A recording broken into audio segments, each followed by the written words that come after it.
Breaking news on this Friday night, nearly 200 million Americans bracing for this major storm. Heavy snow, dangerous ice, freezing rain, and brutal cold. At least 17 states already declaring emergencies tonight. The massive storm building in Texas and Oklahoma, stretching 2,000 miles across the south, into the Carolinas, right up into the Northeast. Washington, D.C. to Philadelphia, up to a foot of snow possible in New York City and Boston. And because of the ice, millions told to prepare for possible power outages. Then the dangerous, life-threatening cold coming in across much of the country right after this storm. Lee Goldberg has the forecast, the potential ice and snow totals, depending on where you live, and we'll go through it. Also breaking as we're on the air tonight, a massive protest now underway at this hour against President Trump's immigration crackdown in Minnesota.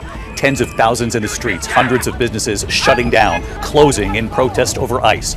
Tonight, one of the FBI's most wanted now under arrest. Alleged drug kingpin and former Canadian Olympic snowboarder Ryan Wedding captured, surrendering to authorities, accused of shipping tons of cocaine into the U.S. More than a decade in hiding, and where he was finally caught.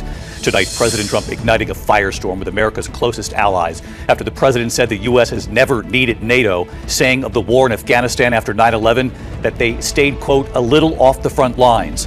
More than 450 British soldiers died in Afghanistan, what the British Prime Minister is now saying tonight. This evening, the arrest after a judge and his wife are shot through the front door. Now we learned one of the suspects was allegedly at their door days earlier, saying he had a food delivery. They said they didn't order any. Authorities say he came back days later and then shot right through the door.